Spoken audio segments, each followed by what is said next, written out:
The satisfying hum of the new refrigerator was almost hypnotic. It was a glorious, gleaming silver behemoth, finally replacing the ancient avocado green monstrosity that had haunted my kitchen since I moved in. It had taken weeks of saving, scouring online deals, and finally, yesterday, enduring the delivery guy's grunts and struggles to get it through the narrow doorway. Exhausted but triumphant, I'd stocked it with fresh produce, ice cold beverages, and enough leftovers to feed a small army. The sheer joy of owning a functioning, modern appliance had lulled me into a deep, contented sleep. That blissful slumber was shattered by a jarring bang. It resonated through the walls of my small house, dragging me from my dreams with the force of a physical blow. Groggy, I stumbled out of bed, my heart hammering against my ribs. What in the world? Peeking through the blinds, I froze. There on my driveway, bathed in the harsh afternoon sunlight, was my fridge. My beautiful, brand new silver fridge. And behind it, huffing and puffing, was Karen, our neighborhood's notorious busybody and a woman whose subtle, and sometimes not so subtle, racist remarks had made life uncomfortable for many of us. She was struggling to maneuver it onto a dolly, her face contorted with effort. Rage, hot and sudden, flooded through me. Before I even realized what I was doing, I was outside, barefoot and furious. Karen, what do you think you're doing? Karen, caught red-handed, straightened up, her eyes widening in feigned innocence. Then, a familiar sneer twisted her lips. What does it look like? I'm just moving this eyesore. It's blocking the light into my petunias, and frankly, it probably attracts undesirable elements to the neighborhood. That's my refrigerator. I just bought it yesterday. Are you stealing it? I demanded, my voice rising with each word. Stealing? Don't be ridiculous. I thought someone had dumped this junk here. It's clearly abandoned. Besides, who would want such a vulgar, modern thing? It doesn't fit the aesthetic of this neighborhood at all. Her voice dripped with condescension. The audacity of it. She was not only stealing my fridge, but trying to gaslight me, all while peppering her words with thinly veiled prejudice. Get off my property, Karen, and leave my fridge alone. I stepped closer, intending to physically push her away from my appliance. That's when she screamed. The scream was high-pitched, theatrical, and utterly absurd. Karen clutched at her chest, her eyes wide with manufactured terror. Help! Help! I'm being attacked! This woman is attacking me! She's gone completely crazy! My jaw dropped. I was the one being robbed in broad daylight. I couldn't believe the sheer brazenness of her performance. Karen, stop it! You're the one stealing my fridge. Ignoring me, she fumbled in her purse and pulled out her cell phone. 911, what's your emergency? She wailed. Yes, I'm being attacked. A neighbor is assaulting me on her property. She's completely out of control. Please send help immediately. I watched in stunned disbelief as she spun her elaborate lie to the 911 operator. She described in lurid detail how I had supposedly flown into a rage for no reason, how I was threatening her, and how she feared for her life. It was a masterful piece of manipulative theater, designed to paint me as the aggressor and her as the innocent victim. As she spoke, I considered grabbing my phone and calling 911 myself to report the theft. But the police would be here any minute, and I figured the truth would come out eventually. I just needed to remain calm and explain the situation clearly. Within minutes, flashing lights appeared at the end of the street, growing brighter as they approached. 2 police cars pulled up to the curb, and 2 officers, a man and a woman, emerged, their expressions serious and assessing. Karen, seeing her audience arrive, amplified her performance. She sobbed dramatically, clutching at her throat and pointing at me with a trembling finger. Officer, thank goodness you're here. She just went berserk. I was just trying to be neighborly and move this eyesore, and she just attacked me. The female officer approached me, her gaze steady. Ma'am, can you tell me what's going on here? I took a deep breath, trying to quell the frustration that threatened to boil over. Officer, that woman is lying. She was trying to steal my new refrigerator. I caught her red-handed, and now she's pretending I attacked her. I gestured to the silver fridge, sitting precariously on the dolly. That's my brand new fridge. I bought it yesterday. The officer glanced at the refrigerator, then back at me. All right, ma'am, just stay calm. We'll get to the bottom of this. Her tone was neutral, but I could see a flicker of skepticism in her eyes. Karen's performance was apparently quite convincing. The officers separated us, taking Karen to one patrol car and me to the other. I explained my side of the story, emphasizing that I had just caught Karen attempting to steal my refrigerator. I described the purchase, the delivery, and my afternoon nap, all interrupted by the loud bang outside. I also mentioned Karen's history of making prejudiced remarks and creating tension in the neighborhood. The female officer listened attentively, taking notes. Do you have any proof of purchase for the refrigerator, ma'am? Yes, I have the receipt on my phone, and I can probably pull up the bank statement as well, I replied. Meanwhile, the male officer was questioning Karen. I could hear snippets of their conversation, enough to gather that she was sticking to her story of innocent neighborliness and unprovoked attack. After a while, the officers conferred, their voices low and serious. Then the female officer approached me again. Ma'am, we need to take a look around your property just to ensure there are no signs of a struggle and to verify your account of the events. I readily agreed, grateful that they were taking my claims seriously. They started by examining the fridge, noting the delivery stickers and the lack of any damage that might suggest it had been abandoned.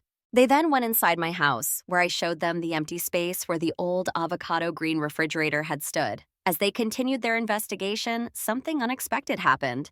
The male officer emerged from Karen's property, his expression grim. He was carrying a stack of papers and a small tarnished silver locket. Ma'am, he said, addressing me, we found something during our investigation of Miss Karen's property. It might be relevant to your case. He explained that they had been searching Karen's house for any evidence that supported her claims of being assaulted. Instead, they stumbled upon a hidden compartment in her attic. Inside, they found a collection of documents, including copies of fraudulent insurance claims, letters detailing schemes to defraud local businesses, and a disturbing journal filled with racist and hateful rants. The locket, he added, had been reported stolen from a nearby antique store several months ago. The air crackled with the newfound tension, the officer's demeanor shifted, and I could see a dawning realization in their eyes. Karen's carefully constructed facade of innocence was beginning to crumble. The discovery of the hidden compartment and its incriminating contents sent shockwaves through the investigation. The officers immediately shifted their focus from a simple neighborhood dispute to a full-blown criminal investigation.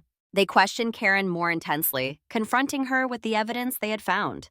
At first, Karen vehemently denied everything, claiming the documents were planted and the stolen locket was a misunderstanding. But as the officers pressed her, her carefully crafted story began to unravel. Her voice trembled, her eyes darted nervously, and her carefully rehearsed lies crumbled under the weight of the evidence. It turned out that Karen had a long history of dishonest behavior. She had been filing fraudulent insurance claims for years, exaggerating minor accidents and inventing injuries to collect payouts. She had also been running a small-scale scam, using fake coupons and forged receipts to cheat local businesses out of money. The journal revealed a disturbing pattern of racist resentment, detailing her hatred for anyone who wasn't like her and her twisted justification for seeing herself as a victim of reverse discrimination. The officers also discovered that Karen had been researching refrigerator models online, specifically looking for used or discounted appliances that she could potentially acquire through fraudulent means. She had even visited my house several times in the weeks leading up to the incident, ostensibly to admire my garden, but in reality, she was casing the place, planning her theft. The stolen locket, it turned out, was just one of many items she had pilfered from local shops. She had a habit of shoplifting small, valuable items, justifying her actions by claiming the store owners were overcharging or exploiting their customers. As the truth emerged, the officers' disbelief turned to disgust. They realized that Karen wasn't just a grumpy, prejudiced neighbor. She was a habitual liar, a con artist, and a thief. Her 911 call was nothing more than a desperate attempt to cover up her crime and manipulate the situation to her advantage. The female officer, who had initially been skeptical of my claims, now approached me with an apologetic expression. Ma'am, I sincerely apologize for doubting you. It's clear that Ms. Karen has been deceiving us all. We're arresting her for theft and several other offenses. The relief that washed over me was immense. I had been right all along. Karen was a fraud, and her lies were finally catching up with her. The sight of Karen being led away in handcuffs was surprisingly anticlimactic. She didn't scream or resist, but instead wore a mask of sullen defeat. The elaborate performance she had put on earlier was gone, replaced by a chilling emptiness. As the police car pulled away, I felt a mixture of relief and anger. Relief that the ordeal was finally over, but anger that Karen had been able to get away with her behavior for so long. Her prejudice, her lies, and her criminal actions had poisoned the atmosphere of our neighborhood, and it was satisfying to see her finally held accountable. The investigation into Karen's activities continued for several weeks. The police interviewed numerous neighbors, business owners, and even former acquaintances, all of whom had their own stories of Karen's manipulative and dishonest behavior. The district attorney's office built a strong case against her, charging her with theft, insurance fraud, forgery, and several counts of hate crimes based on the evidence in her journal. The trial was a media circus. Karen predictably pleaded not guilty and continued to maintain her innocence. She claimed she was the victim of a conspiracy, that the police were biased against her, and that I had fabricated the entire story out of spite. But the evidence against her was overwhelming. The prosecution presented irrefutable proof of her fraudulent activities, her hateful ideology, and her attempt to steal my refrigerator. The jury didn't buy her lies. After a week of deliberations, they found her guilty on all counts. Karen was sentenced to a lengthy prison term. The judge, in his sentencing statement, condemned her actions, emphasizing the harm she had caused to the community and the importance of holding her accountable for her crimes. In the aftermath of the trial, the neighborhood slowly began to heal. People who had been afraid to speak out against Karen's prejudice came forward, sharing their experiences and finding solace in their shared struggles. The collective feeling was that of lifting a heavy burden, a sense of freedom from Karen's oppressive presence. Life in the neighborhood gradually returned to normal, though the memory of Karen's actions lingered. My new refrigerator, now safely installed in my kitchen, became a symbol of resilience and justice. Every time I opened its gleaming silver door, I was reminded of the day Karen's lies backfired and the truth prevailed.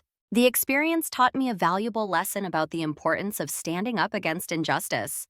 Even when it's uncomfortable or frightening, it also highlighted the insidious nature of prejudice and the damage it can inflict on individuals and communities. While Karen's conviction brought a sense of closure, it didn't erase the underlying issues that had allowed her to thrive for so long. Her actions served as a stark reminder that prejudice and dishonesty can take many forms, and that vigilance is essential in combating them. In the years that followed, the neighborhood became more united and proactive in addressing issues of discrimination and inequality.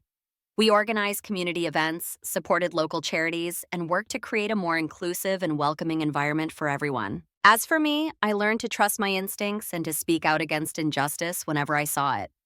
And I made sure to keep a watchful eye on my refrigerator, just in case.